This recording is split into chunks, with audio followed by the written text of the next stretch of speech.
네, 우리 동네 클라스와 공빠TV가 함께합니다. 우리 동네 시니어 라이프, 저는 리얼투데이 조민이고요. 아나운서 강지훈입니다. 반갑습니다. 네, 반갑습니다.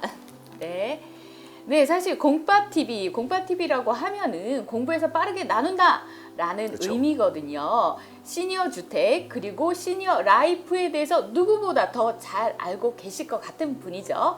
예, 공빠님 모셨는데요. 우리 동네 클라스와 함께 협업을 하게 되셨는데 어떠신지요? 우리 동네 클라스는 우리나라의 좋은 주택을 알려주는 채널이잖아요. 그렇죠.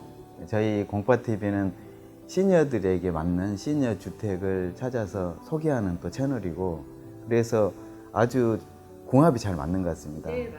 제가 공빠님 듣기로는 원래 처음부터 유튜버가 아니시고 한의사라고 제가 네. 들었습니다. 그래서 한의사 하시다가 이렇게 유튜브로 약간 전업을 하신 상황이신 거죠. 그렇다면 이 유튜브를 본격적으로 하시게 된 그 계기나 뭐 이유 이런 게 있을 것 같아요. 어떻습니까? 네, 제 아내가 저보다 굉장히 적극적이거든요. 네. 아내가 퇴직을 하고 뭐 이런저런 공부도 하고 그러다가 유튜브를 해야 되겠다. 그래서 저는 좀 처음에는 전혀 생소한 분야고 저한테 맞지도 않는 것 같고, 그래서 나는 안 한다, 하지 말자 그랬는데, 원래 또 집에서는 남자들이 지잖아요. 그래서 져줘야 돼요. 그래서 또 시작을 하는데 혼자서 둘 수가 없어서 그냥 따라서 또 열심히 했죠. 근데 열심히 하다 보니까 의외로 저희 적성이 맞는 것 같아요. 근데 사실은 전업을 한 건 아니고요. 저는 본업은 한의사이기 때문에 지금은 제가 잠깐 한 25년 했으니까 한 1, 2년 정도 쉬어도 되지 않겠나. 그래서 우리 아내한테 허락을 받고 잠시 휴식년을 취하면서 다시 이제 내년엔 또 복귀를 하려고 합니다. 그래도 이렇게 즐기면서 일도 하고 그쵸. 그리고 새로운 적성도 찾으시니까 너무 부럽습니다. 그러니까요. 너무 네. 멋있는 것 같습니다, 진짜. 네. 네. 저도 이제 노후를 좀 고민해야 되는 40대거든요. 그래서 이제 공빠님 뵈니까 이게 얼마나 중요한지 새삼 느끼게 되는데, 그 작년 12월 우리나라가 전 세계에서 가장 빠른 속도로 초고령 사회에 진입을 했다고 하더라고요. 네, 맞아요. 초고령 사회라고 하면은 고령 인구가 지금 절대적으로 늘어나고 있는 건 사실이거든요. 그쵸. 그러니까 2022년 통계를 조사를 한 걸 보니까 OECD 평균 기대 수명이 80.5세인데 우리나라 같은 경우에 83.5세라는 말이거든요. 네. 일본에 이어서 이제 세계 2위의 장수 국가에 등극을 했는데 그러니까 정말 노후 준비가 이제는 선택이 아니라 필수라고 보여지거든요. 그래서 시니어 라이프 공부를 아주 많이 하셨는데 그 공빠님이 구체적으로 꿈꾸는 그 시니어 라이프가 어떤 게 있는지 좀 궁금해요. 지금 말씀해 주신 것처럼 우리나라가 초고령화 사회가 됐기 때문에 예전하고는 다르게 노후의 삶이 길거든요. 그래서 어르신들 만나 뵈면은 이렇게 오래 살 줄 몰랐다, 이런 말씀들을 의외로 많이 하시거든요. 그래서 이것을 미리 인식을 해야 된다. 우리가 100살까지도 살 수 있다. 이게 70이 돼도 30년이 남아있다, 이 생각을 해야 되고, 그러면 가장 중요한 것이 저는 건강이라고 생각하거든요. 그래서 제가 이 부자 동네 가보면 특징이 개인 PT를 많이 하십니다. 진짜 몸에 투자를 많이 하시고 특히 근육 운동에 힘을 쓰시거든요. 그래서 나이 들수록 근육이 쇠약해지면 몸이 빨리 약해지기 때문에 운동을 열심히 해야 된다는 거, 그리고 또 노후에 행복하려면 돈이 있어야 되잖아요.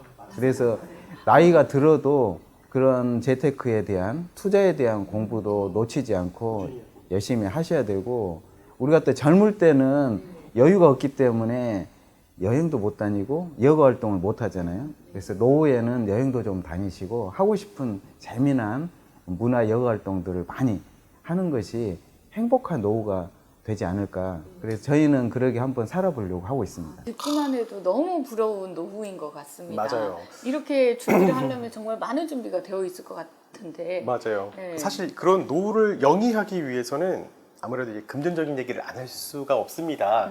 그래서 이제 공빠님이나 공마님 같은 경우는 어떤 방식으로 노후 설계를 하고 계신지, 경제적으로 뭐 어떤 뭐 재테크라든지 이런 부분을 하고 계신지가 좀 저희는 궁금하거든요. 어떻습니까?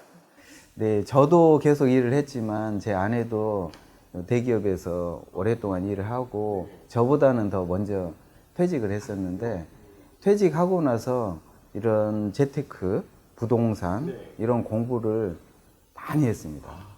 우리가 직장 다닐 때는 그런 공부를 이렇게 하기가 쉽지 않았었는데 제 아내가 시간이 나서 집중적으로 공부를 하고 아내가 공부하니까 저도 따라서 공부를 했고요. 그래서 그동안 저희가 월급으로 모은 그 자산을 부동산이라든지 또 한때 미국 주식붐이 또 이랬잖아요. 서학개미 뭐 해가지고 저희도 그때 공부도 또 열심히 하고 저희는 가상자산이 또 요즘 열풍이잖아요. 그래서 부동산, 주식, 뭐 이런 가상자산 이런 것들을 가리지 않고 좀 공부를 해야 되겠다 싶어서 실제로 저희는 공부를 하고 거기에 맞춰서 투자를 하고 있습니다. 진짜 공부를 계속 해야 될 것 같은데. 평생 공부만 하신 것 같아요. 진짜 공부하는 엄마 아빠가 맞는 것 같아요. 그러니까. 그래서 저희 채널 이름이 공부하는 엄마 아빠. 저희 자녀들도 함께 저희 유튜브 채널 편집하는 걸 도와주거든요. 아, 그러세요? 저희가 어르신들 인터뷰하는 것도 자녀들이 다 편집을 하기 때문에 어르신들의 지혜라든지 이런 것들을 미리 좀 공부를 하는 경향이 있고 그래서 저희가 하는 이야기도 저희는 공유를 많이 하거든요. 그래서 미리미리 우리 엄마 아빠처럼 공부를 하고 이렇게 준비를 해야 되겠다. 그런 생각들을 하고 있는 것 같아요. 어떻게 보면 미래에 대한 예습을 미리 하고 계시는 맞아요. 것 같은. 네. 가족 관계에 대한 의식이 요즘 점점 변하면서 자녀와 동거하는 비율이 점점 줄어들고 있어요. 네. 이 부모 부양 역시 또 가족과 정부 사회가 함께 책임져야 한다는 의식이 증가하면서 이 시니어 주택에 대한 관심이 날로 높아지고 있는데요. 공빠님께서는 이 시니어 주택에 대해서 어떻게 관심을 갖게 되셨는지도 좀 궁금해요. 제가 직업이 한의사잖아요. 그래서 저는 전 연령층을 진료를 하긴 하는데 한의원에 주로 자주 오시는 어르신들은 60대 이후 고령층들이 많습니다. 그분들이 몸이 쇠약해지기도 하고 또 시간적인 여유가 있고 그래서 많이들 오시는데 제가 60대, 70대, 80대, 90대 어르신들까지 다 진료를 하니까 그 연령층들을 전부 미리 경험을 해볼 수가 있고요. 그러면 보통 한 70대 중반 넘어서 몸이 많이 쇠약해지시고 또 혼자 되시는 경우가 많고 그러면 식사가 부실해집니다. 그래서 젊은 사람들은 이해를 못해요. 이렇게 주변에 식당도 많고 배달도 잘 되는 그런데 먹는 게 왜 힘드냐. 근데 실제로 나이가 드시면 챙겨 드시는 게 어려워집니다. 그러니까 누가 이렇게 챙겨주거나 아니면은 그게 네. 어렵군요. 근데 이제 점점 가족 구성원이 변화가 되고 자녀랑 같이 사는 집이 많지는 않잖아요. 그렇죠, 그렇죠. 그러니까 뭐 부모님들끼리 거주를 하신다거나 아니면 혼자서 거주하시는 데서는 진짜 식사가 진짜 중요한 것 같아요. 네. 그래서 이 식사 부분을 어떻게 좀 건강하게 할 수 없을까? 그리고 또 혼자 되니까 우울해지시잖아요. 이걸 해결 방법은 없을까 하다가 제가 한 10년도 더 됐는데 그때 실버타운이라는 것이 있다는 것을 알게 됐고 직접 제 아내와 다녔거든요. 이 실버타운이라는 말과 실버 뭐 하우스, 시니어 주택 시니어주택? 이런 게 다 똑같은 건가요? 통상적으로? 이게 법적인 용어가 아니기 때문에 통용해서 쓰고 계시는데 이제 법률적인 용어로는 노인복지주택과 유료양로원을 일반적으로 어르신들이 쉽게 이해하는 용어는 실버타운이고 또 이제 실버타운에 대해서 긍정적, 부정적 생각들이 혼재하다 보니까 그냥 시니어 주택으로 범위를 넓히자 이렇게도 하고요. 또 정부에서는 시니어 레지던스라는 표현으로 해서 그냥 주택에서 좀 범위를 많이 넓히고 있는 것 같습니다. 근데 결론적으로는 시니어 분들이 가서 건강하게 서비스 받으면서 서비스 중에 가장 중요한 것은 식사죠. 어르신들이 식사 준비하고 챙겨 드시기 힘드니까 그런 것들이 제공이 되는 주택을 그냥 쉽게 표현하면은 시니어 주택이라고 볼 수가 있죠. 이 시니어 주택은 앞으로도 또 많이 나올 것 같은 게 사실 지금 초고령화 사회가 진행이 되고 있잖아요. 그쵸. 그런 가운데 연령별 자산이나 순자산 현황도 봐도 그렇고 중장년층이 차지하는 비율이 좀 높거든요. 예, 특히나 중장년층 경제활동 인구수만 봐도 알 수 있듯이 현재도 그렇고 네. 앞으로도 핵심 소비자가 고령층이 될 가능성이 매우 높아 보이거든요. 근데 특히 고소득일수록 이러한 건강에 대한 민감도가 커져서 그쵸. 케어에 대한 니즈가 많을 것 같은데 어떻습니까? 네, 맞습니다.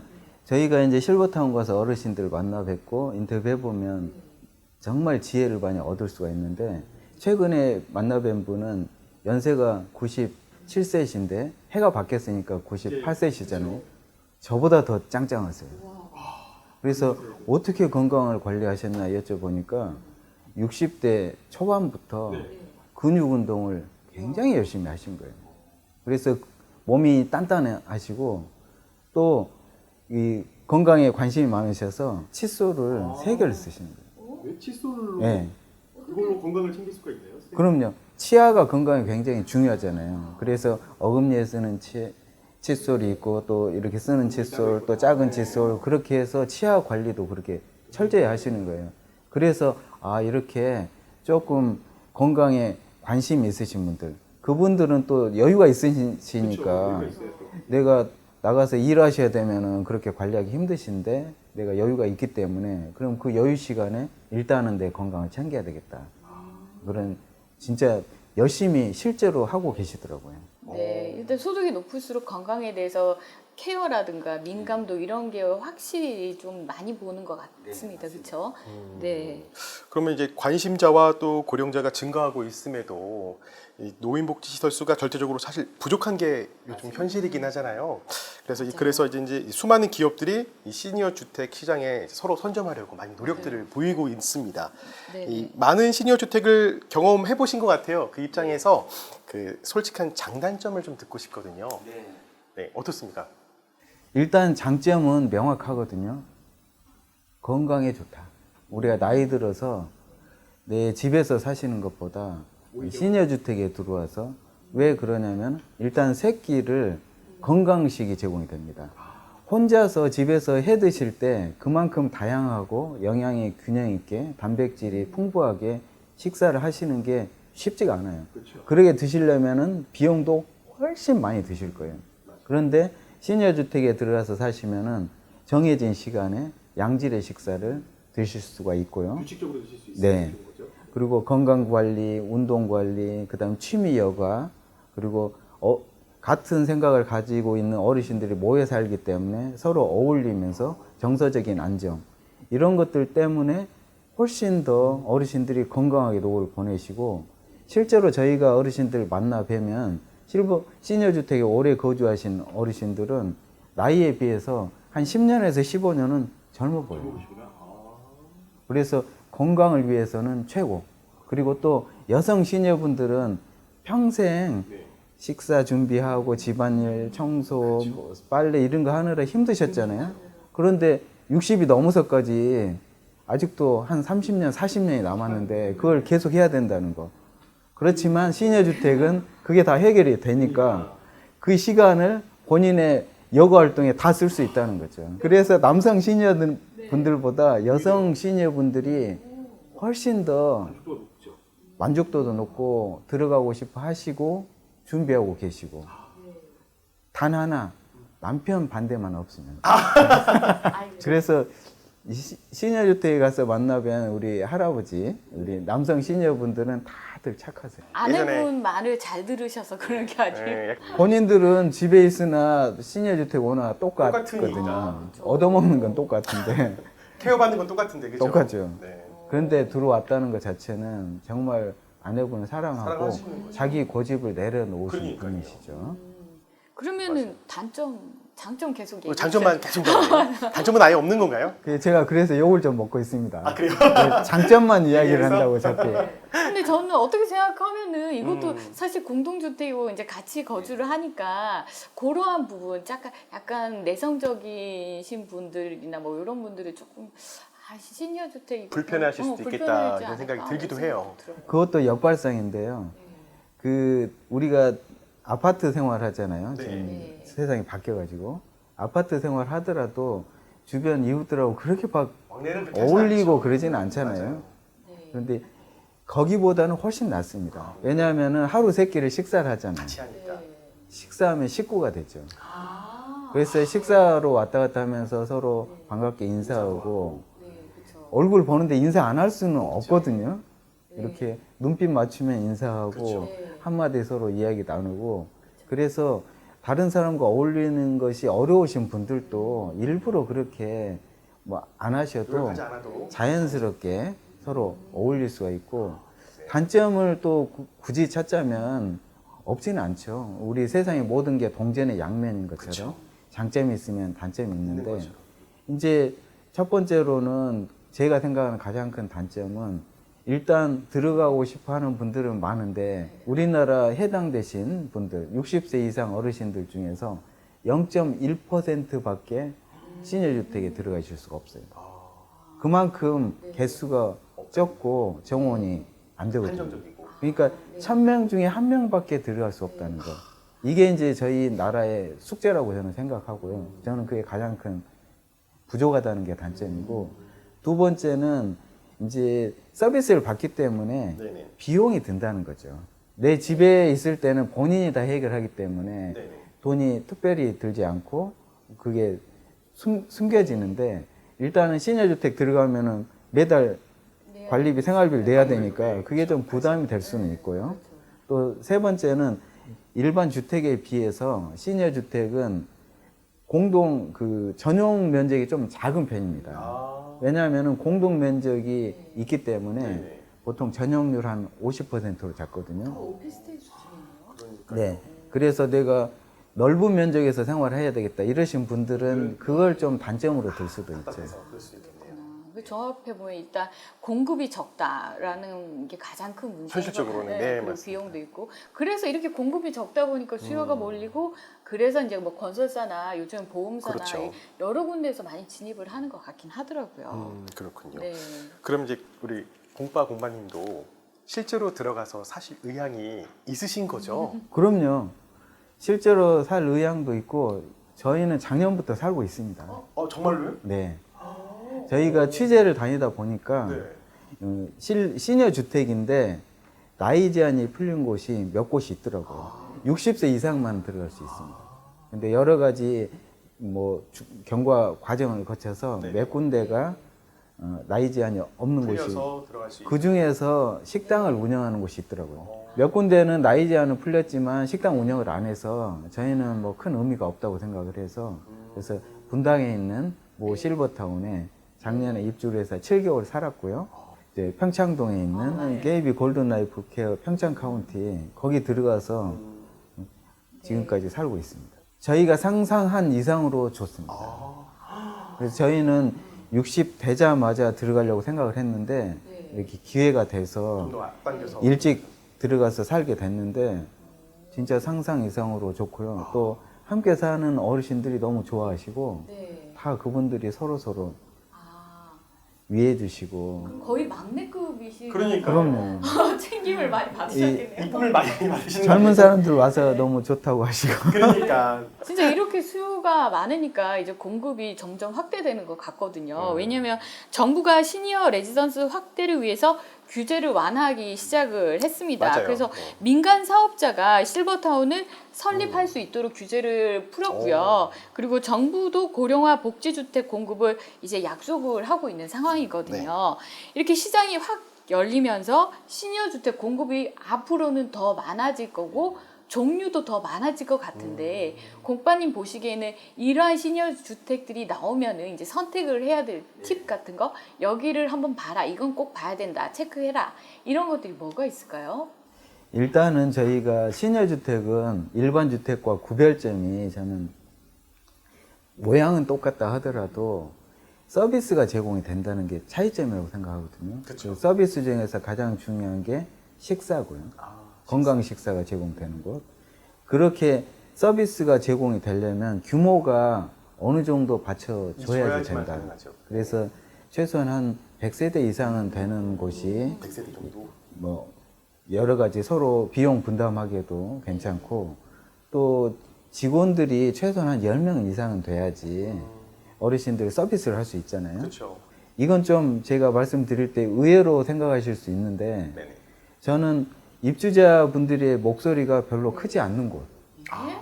그런 곳이 좋습니다. 오히려 왜냐하면 나이 드시면 자기 고집들이 강해지시고 서로 자기 주장을 하게 되는데 분란이 많아지죠. 각자 생각이 다르잖아요. 지금 두 명만 있어도 생각이 다른데 한 100명이 있으면 100명의 생각이 다 다르잖아요. 그래서 어르신들의 목소리가 커서 그게 분란이 되기가 쉽기 때문에 그렇죠. 그런 곳들이 아니고 좀 운영하는 업체에서 중심을 가지고 주인 역할을 하는 곳. 그러니까요. 그런 곳들을 세심하게 살펴보시면 찾으실 수 있거든요.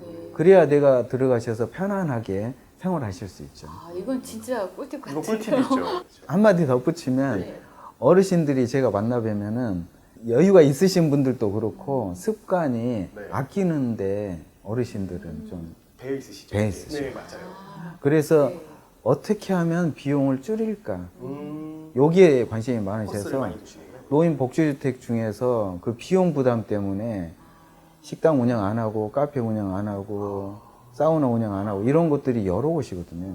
그런 곳들은 운영 업체에서 포기를 한 거죠.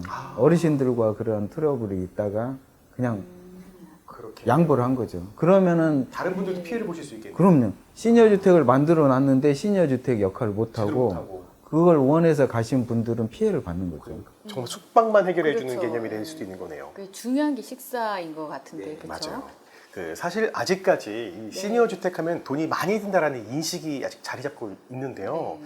시니어 주택 같은 경우 실제로 거주를 한다면은 어느 정도 비용이 들까요? 뭐 평균적이지 않아도 보통 일반적인 금액대가 궁금합니다. 저희가 우리나라 시니어 주택 한 30여 곳을 계속해서 추적 관찰하면서 네. 비용을 분석을 하고 있거든요. 네. 보통 실버타운은 혼자 들어가시기도 하고 부부가 들어가시기도 합니다. 네. 독신이 한 60%에서 70% 더 많고요. 이제 혼자 되시는 경우가 많아지니까 1인 가구 기준으로는 들어가실 때 이제 전세 보증금 개념으로 시니어 주택 보증금 있는데 1억에서 한 4억 사이가 거의 대부분 그 안에 분포되어 있고요. 네. 월 생활비는 식비 포함해서 150에서 좀 많은 곳은 한 300만 원. 그 사이에 거의 다 들어가 있다고 보시면 됩니다. 1인 기준인 1인 기준으로. 1인 가구 네. 기준으로. 물론 이제 그 밑에도 있어요. 한 100만 원으로 할 수 있는 그렇죠. 것도 있고, 한 500만 원 드는 것도 있고, 그런데 150에서 300 사이가 대부분이라고 보시면 되고, 부부 가구 기준으로 해보면, 보증금은 한 2억에서 5억. 조금 올라가네요. 예, 평수가 좀 넓어지니까 그렇게 보시면 되고, 부부 식비 포함한 생활비는 250에서 400만 원 정도. 그 사이가 거의 대부분이라고 보시면 되겠습니다. 그렇군요. 그래도 이제 노후에 같이 실버 뭐 타운이든 시니어 주택으로 가셨는데 꼭 같이 한 집에서 살아야 될 필요는 저는 없다고 봐요. 이제는. 요즘 그런 분도 있습니다. 계시죠? 그래서 제가 실버타운 찾아뵀는데 네. 직원들이 알려주시더라고요. 이분 부부시라고. 실제로는 네, 그러신데. 집을 2개를 작은 집을 2개를 얻으신대요. 그래서 이쪽 사시고 식사하실 때 만나고 이렇게 서로 이제 자유롭게 사시는 거예요. 그러니까요. 네. 그게 오히려 더 부부애가 더 끈끈해지지 그런가요? 않을까라는 생각이 또 생각지도 들어요. 못한 부분인데. 네. 그것도 아이디어이기도 하고 네. 그런데 의외로 실버타운이 넓은 평형도 있습니다. 그런 것들은 일반 아파트나 큰 차이가 없거든요. 뭐 집이 넓기 때문에 방 한 개씩 서로 주로 큰 방은 어머님들이 사용하시더라고요. 네, 나이 수납할 게 드시면 많기 때문에. 맞아요. 남자들은 별로 없어요. 네, 수납할 게. 그쵸. 네, 맞습니다. 그건 큰 방은 어머니한테 양보하는 걸로. 네. 네, 그 말씀 주신 것처럼 이제 관리비나 식대나 이런 비용들이 이제 많이 들다 보니까 사실 그러면은 고급 아파트가 혹시 더 낫지 않나 이런 생각이 또 들기도 해요. 왜냐면 말씀하신 것처럼 건강을 중요시 생각한다면은 병원이 가까운 게 사실 좋거든요. 그러다 보니까 이제 도심에 병원이 많이 분포해 있고 그리고 조식 서비스도 요즘 또 아파트에서 많이 해준다고 하더라고요. 갈수록 고급 아파트들은 점점 예, 조식 서비스가 들어가고 있습니다. 그런데 시니어 주택과 차이점이 있어요. 그것은 이게 설명하기 참 쉽진 않은데 네네. 서비스를 받으면서 사느냐 그냥 내가 셀프 서비스를 하면서 사느냐 그 차이라고 보시면 됩니다. 저희가 그 강남의 고급 아파트 조식 서비스 하는 곳들을 여러 곳을 가서 취재를 해봤거든요. 네네네.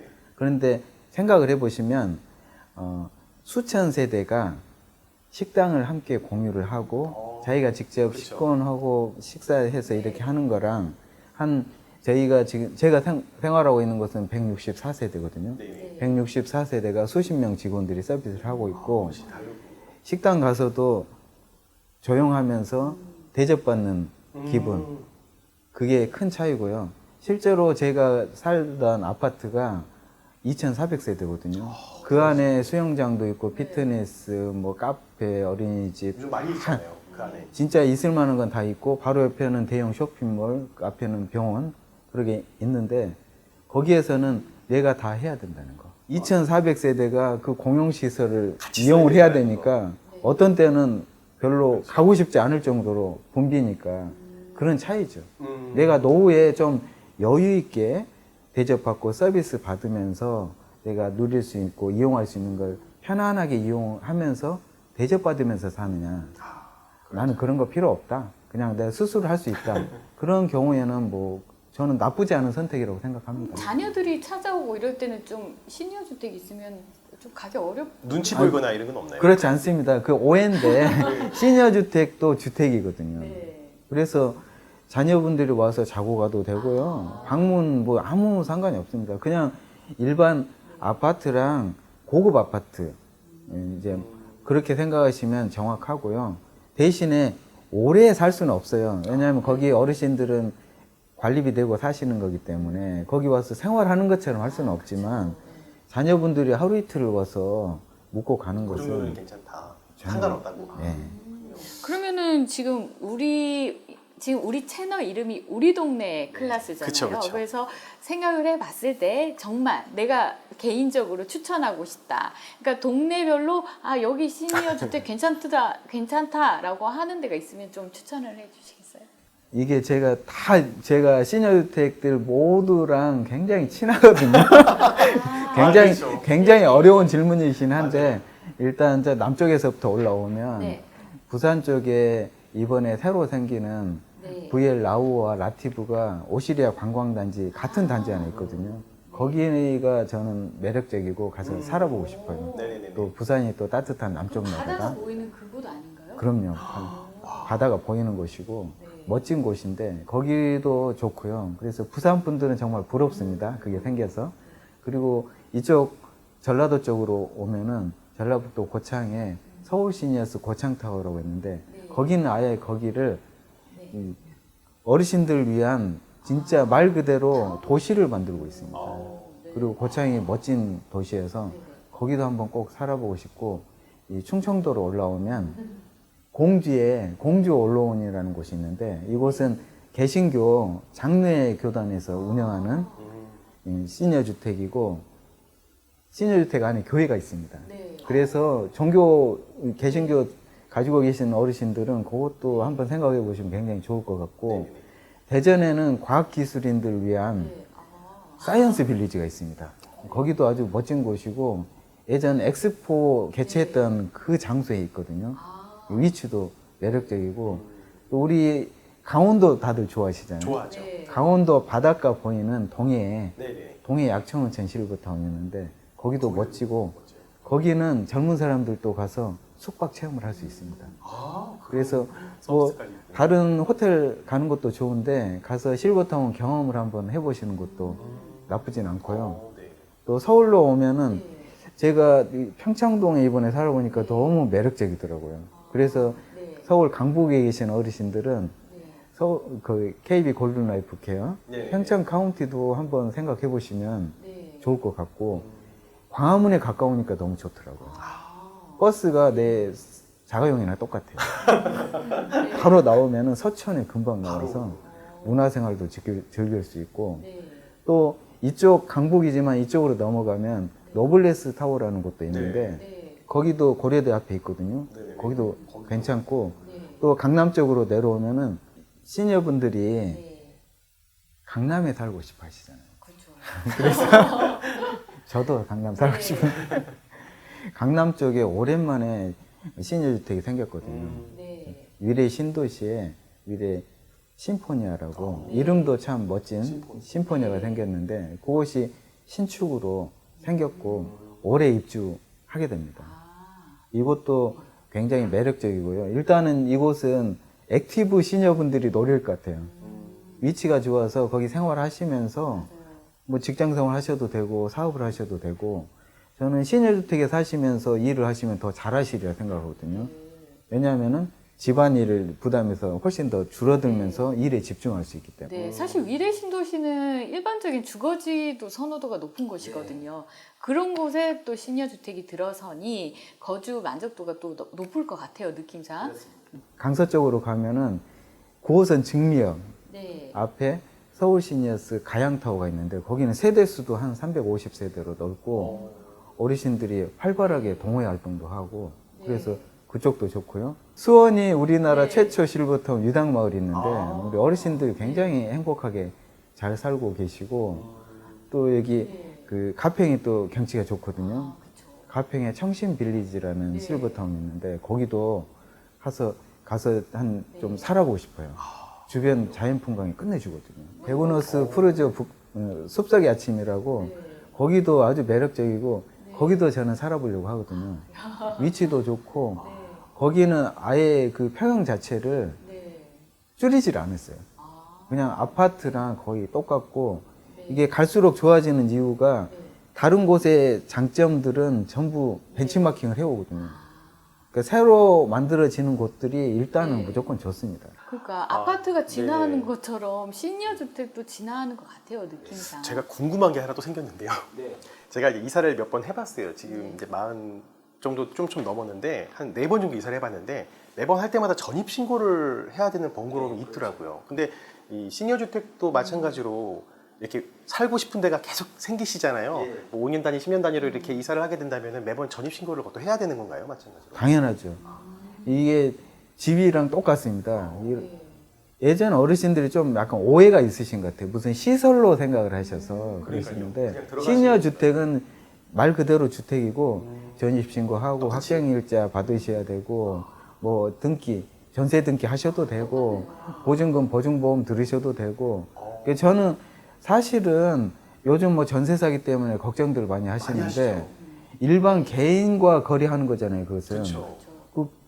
그게 더 저는 위험성이 크지. 네, 맞습니다. 어르신들이 수백 명이 있는데 계신 곳에. 그 직원들도 수십 명이 있고, 한 사람 보증금 안 주고 그걸 문 닫는 것보다 오히려 그래서 훨씬 더 안전하다, 저는 그렇게 생각을 하고요. 지금 지역별로 시니어 주택을 쭉 꼽아 주셨는데, 사실 시니어 주택 공급도 이게 좀 양극화가 있는 것 같거든요. 제가 조사를 해보니까 뭐 2024년 주민등록 인구 통계 보니까 지난해 전체 인구가 5,121만 명이고, 그 중에 65세 이상 인구가 1,025만 명 정도라서 전체 인구 한 20% 되거든요. 그래서 65세 이상 인구 비중 중 비수도권 거주 인구가 564만여 명. 그러니까 수도권보다 102만여 명이 더 많은데, 특히 65세 이상 인구 비중이 20% 넘는 광역시도도 많더라고요. 그래서 전남, 경북, 강원, 전북 순 이렇게 쭉 있더라고요. 그래서 말씀 주신 것, 좋은 곳 외에도 지방에는 정말 실버타운이라고 말할 수 있을 그런 타운이 조성이 안 된 곳이 꽤 많거든요.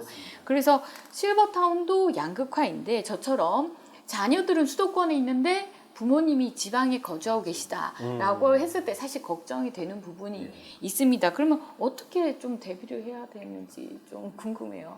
안타까운 일이고 또 숙제이긴 합니다. 근데 또 한편으로는 이해가 되는 것이, 정부에서 100% 지원해 주는 곳이 아니거든요. 100% 개인 부담으로 사시는 곳이 시니어 주택이라서 들어가는 사람들도 걱정이 되고, 또 만드는 사람들도 수익이 보장이 돼야지 만들잖아요. 그렇죠. 다른 말로 하면 수익이 보장이 안 되니까 안 만들어지는 거예요.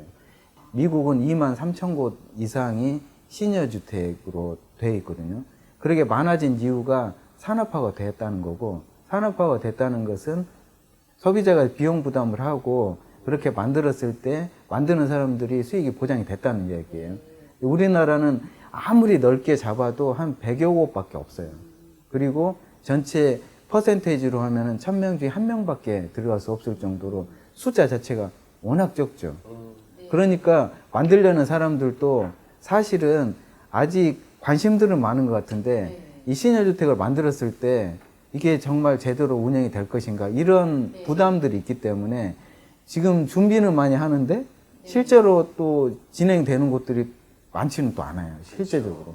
이게 그런 면들을 봤을 때 아직까지는 더 이 시니어 주택에 대해서 공감대가 형성되고 많은 분들이 좀 아셨으면 좋겠고, 아, 내가 노후에 건강을 위해서 서비스를 받을 때 비용 부담을 해야 되겠다. 이런 인식들이 먼저 퍼져야 되고, 정부에서도 거기에 발맞춰서 여러 가지 규제들이 있거든요. 쓸데없는 규제들이 있고, 또 미국이나 일본이 그렇게 발전한 이유가, 특히 일본 같은 경우는 정부에서 전폭적인 지원을 해줬거든요. 예를 들면은 만들 때 보조금도 주고요.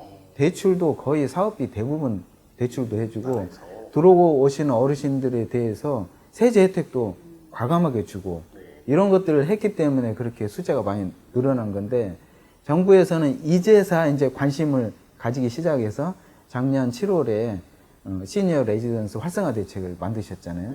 네. 그것들이 실천이 돼야 되고, 거기에 부족한 부분들이 더 보충이 되면서 더 만들어져야죠. 이건 이제 제 바람이고, 실제로 우리 자녀분들이 부모님이 지방에 계시고 우리는 수도권에 있는데 어떻게 할 거냐. 근데 저는 생각을 좀 바꿔보시면 어떨까. 우리 부모님들이 그곳에서 고향에서 열심히 사셨기 때문에 우리가 계약 기간이 보통 한 2년, 3년 돼서 한 2년 사시면은 페널티가 없거든요. 그래서 다양한 시니어 주택을 부모님들이 체험하실 수 있도록 한번 여기 와서 한번 살아보세요. 그래서 마음에 드시면 더 사시고 아니면 고향으로 돌아가셔도 되니까. 혹시 그 시니어 주택을 이제 많은 분들이 이제 들어가시게 된다면은 아무래도 경제적인 부담을 조금이라도 줄이고 싶어 하실 거 아니에요. 그러다 보면 그 젊은 세대층들은 이제 나라에서 출산율 때문에 출산 장려금이라든지 자녀 관련돼서 이렇게 정책들이 많아요. 그래서 많이 지원을 받고 있거든요, 현실적으로. 근데 이제 시니어분들이 나중에 시니어의 라이프를 위해서 정부에서 지원해주는 이런 지원금 같은 게 혹시 있는지, 제가 아는 거는 그냥 노령연금 정도밖에 없어서 혹시 받을 수 있는 혜택이나 이런 게 있을까요, 나라에서? 제가 생각할 때는 그것도 양극화가 되는 것 같아요. 우리나라가 이제 빠르게 선진국이 되다 보니까 미비한 점들이 저는 많다고 생각을 하고, 우선은 정부 정책은 경제적으로 어려우신 분들 위주로 짜여져 있습니다. 그래서 경제적으로 아주 어려우신 분들에게는 혜택이 많아요. 시니어분들 위해서도 고령자 복지주택도 계속해서 만들고 있고 앞으로도 많이 만드시려고 하고, 또 많은 분들이 잘 모르시긴 한데 무료 실비 양로원이라는 것도 있거든요. 근데 무료 실비 양로원 같은 경우는 사실은 꽤 들어가실 수 있습니다. 소득 기준이 자산 기준이 아니라 소득 기준이고, 그 소득 기준은 평균 소득이기 때문에 제 생각으로 우리 시니어 어르신들 거의 한 8, 90%는 해당이 되실 것 같아요. 그래서 무료 실비 양로원은 새끼 식사가 제공이 되고, 정말 저는 괜찮고 저는 살아보고 싶거든요. 그래서 제 올해 프로젝트 중에 하나가 무료 실비 양로원 가서 체험을 하고 그걸 영상으로 좀 올려드릴까 그 생각을 하는데, 이렇게 저소득층 어르신들 위해서는 탄탄하거든요. 근데 중간부터 위쪽으로는 정책적으로 좀 많이 지금 배려해서 빠져 있고, 앞으로 좀 우리나라가 더 잘 살아지면 좀 올라오지 않을까 그런 생각을 하고 있습니다. 근데 시니어 주택 이렇게 가는 게 비용이 들다 보니까 이제 저가 말고 이제 고가라든가 중에서부터 위로 올라갈 때 비용이 사실 연금 말고도 더 들어가야 되는 부분이 있잖아요. 그럼 자녀들 반응이 어떨지 사실 궁금하거든요. 근데 제가 가서 배우면 솔직히 자녀 지원으로 생활하시는 분은 거의 없는 것 같아요. 본인이 다 만들어 놓으신 걸로 다 생활하시는 것 같은 느낌을 그러면 받았고. 거주하고 있는 집은 어떻게 하고 보통 많이 들어오시나요? 다양합니다. 그것도 어떤 분들은 정리하고 오신 분들도 있고요. 또 확신이 없으신 분들은 정리를 안 하고 그냥 뒀다가 임대로 돌린다든지 아니면 자녀들한테 들어와서 증여까지는 아니고 와서 살라고 그렇게 하고 들어오신 분들도 있고. 그런데 한번 들어오시면 제 생각으로 정리하실 것 같아요. 만족도가 높으니까. 굉장히 높거든요. 그렇군요. 실버주택 들어가기에 앞서서 저도 이런 고민도 해봤어요. 보통 우리가 병원을 가더라도 막 새로 개업한 병원과 한 5년, 10년 돼서 이미 어느 정도 체계가 잡혀져 있는 병원, 그 둘 중에 어디를 가라고 하냐면 저희 같은 경우는 이미 선생님이 여러 진료를 본 경험이 있는 네. 좀 그런 곳으로 가야 믿음이 가거든요. 막 개업한 곳보다는. 마찬가지로 실버타운도 이제 막 지어진 신축으로 가는 게 좋은지, 아니면 조금은 준신축이긴 하지만 한 그러다 5년 정도 운영이 이미 돼서 체계가 좀 갖춰진 곳으로 가는 게 좋은지, 어떤 곳이 더 나은지 좀 팁이 있을까요? 그것도 취향이신 것 같아요. 아, 그래요? 어떤 좀 진취적이신 분들, 보수적이신 분들은 거기에 따라 다르긴 한데, 네. 기존의 시니어주택이 비어있다 그러면 들어가시면 되는데 대부분 차 있고 대기 상태거든요.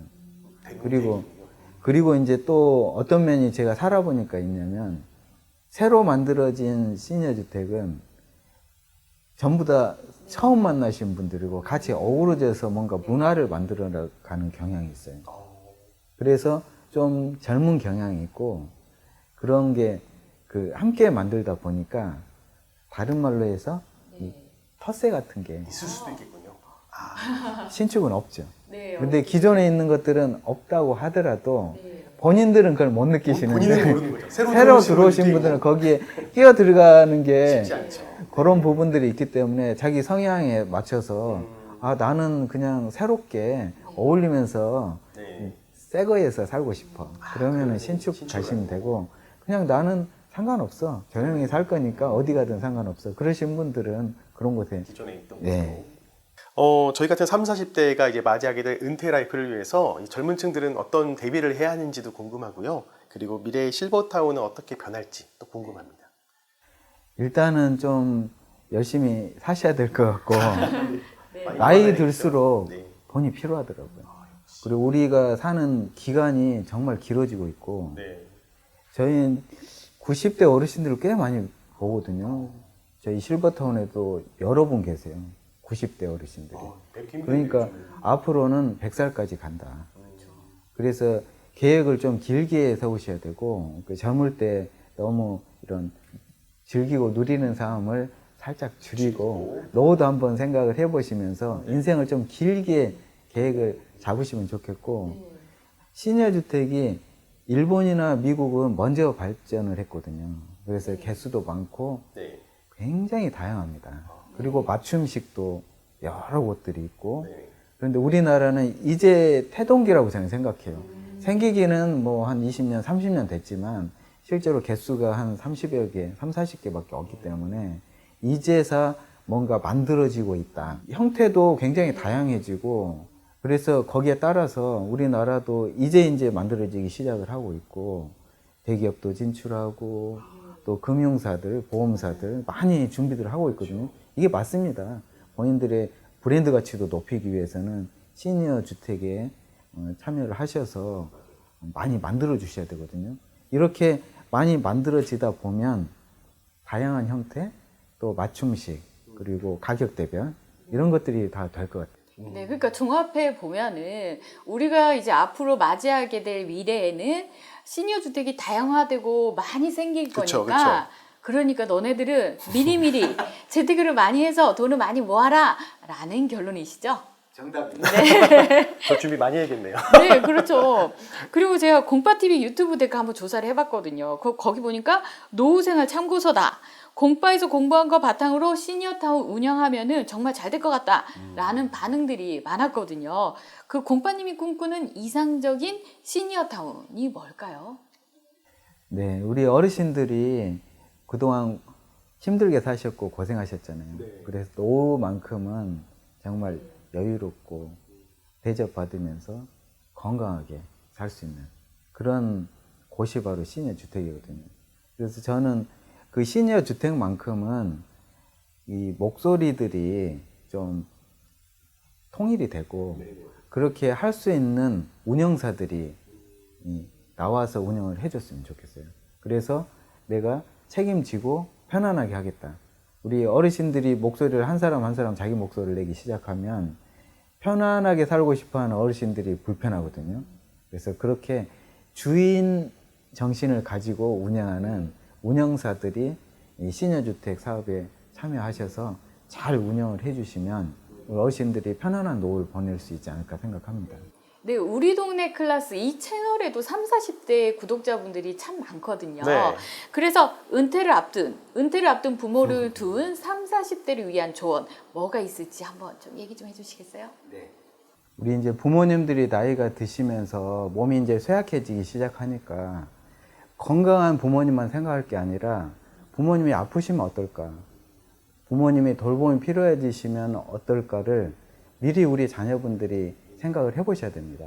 막상 닥쳐서 그것을 어떻게 하려고 그러면 굉장히 힘들고 또 부모님도 고통을 받으실 수 있거든요. 부모님들의 미래는 어떻게 보면은 딱 정해져 있다고 보면 되는데 그 미래를 어떻게 지혜롭게 함께 헤쳐나갈 것인가를 우리 자녀분들이 미리 생각을 하셨으면 좋겠다 그렇게 생각을 하고요. 또 제가 이 시니어 주택을 많이 취재를 해보면서 느낀 것이 부모님들을 건강하게 모실 수 있는 가장 확실하고 좋은 방법은 시니어 주택에 모시는 겁니다. 그게 비용이 많이 들 것 같지만 실제로 따져보면 집에서 생활하시는 비용도 만만치가 않거든요. 그런데 그 비용 대비 효과를 따졌을 때 시니어 주택에 들어가서 새끼 식사 걱정 안 하시고 또 건강관리, 운동관리 여러 가지 문화적 활동을 하면서 우울증에도 안 걸리고 활기차게 생활할 수 있다는 것 자체가 건강한 노후를 보내실 수 있게 하는 것이다. 이것이 어르신들의 의료비도 줄일 수가 있고 또 나중에 간병이나 돌봄 이런 비용들을 대폭 절감할 수 있기 때문에 이게 지혜로운 방법이지 않을까 생각합니다. 그리고 우리 자녀분들도 부모님 생각하면서 미리 나의 노후 어떻게 살아야 될지 공부를 하셨으면 좋겠고 그 공부하는 항목에 시니어 주택도 함께 넣으시면 행복한 노후가 보장되리라 생각합니다. 네, 그럼 이제 자녀분들이 많이 도와주셨잖아요. 이제 설을 맞이해서 우리 자녀분들께 그동안 고마움을 전해 담아서 영상 편지 한번 부탁드리겠습니다. 네, 쑥스럽네요. 여은아, 그동안 유튜브 하는데 정말 많이 도와줘서 고맙고 네가 없었으면 아마 여기까지 오기 힘들었을 거야. 네. 근데 너무 부담을 많이 가지고 일을 하는 것 같아서 좀 엄마 아빠는 좀 그 마음이 아프니까 힘들 때는 좀 힘들다고 이야기를 하고 쉬엄쉬엄 가도 될 것 같아. 그리고 너가 재미나게 하고 있는 학교 선생님 계속 재밌게 잘 했으면 좋겠다. 파이팅. 그리고 덕은이가 우리 따로 멀리 떨어져 있어서 공부하느라 힘들었는데 그래도 공부를 잘해서 이번에 합격을 해줘서 너무 고맙고 천직인 것 같아. 그러니까 그 열심히 재밌게 일을 했으면 좋을 것 같아. 하은아, 우리 하은이가 요가하는 모습이 너무 멋지고 또 요가 선생님으로서도 잘할 것 같아. 그래서 그 요가를 토대로 해서 또 학교 선생님도 잘했으면 좋을 것 같거든. 그리고 좀 시간 내서 우리 공파TV 편집도 좀 잘해줘. 고마워. 오늘 저렇게 우리 동네 클래스랑 또 공파TV 협업해서 한번 이렇게 이야기를 나눠봤는데요. 오늘 소감 한 말씀만 좀 부탁드리겠습니다. 너무 재밌고 뜻깊었고요. 저희는 시니어 채널인데 또 이 젊은 분들한테 또 저희 공파TV를 알리게 돼서 너무 행복하고 우리 동네 클래스 시청자분들도 본인의 노후뿐만 아니라 부모님들의 지금 당장 닥친 노후를 위해서 또 시니어 주택에 관심을 좀 가져주셨으면 좋겠습니다. 너무 즐거운 시간이었습니다. 네, 저도 너무 유익하고 네, 즐거운 시간이었던 저도 것 같습니다. 공부가 됐습니다. 네, 공부 많이 됐습니다. 네. 네. 지금까지 시니어 라이프, 시니어 주택에서 솔직한 이야기 공빠님 모시고 이야기를 해봤는데요. 네. 우리 동네 클래스 공빠TV 도움이 되신다면 구독, 좋아요. 부탁드리겠습니다. 네, 여러분 새해 복 많이 받으세요. 안녕.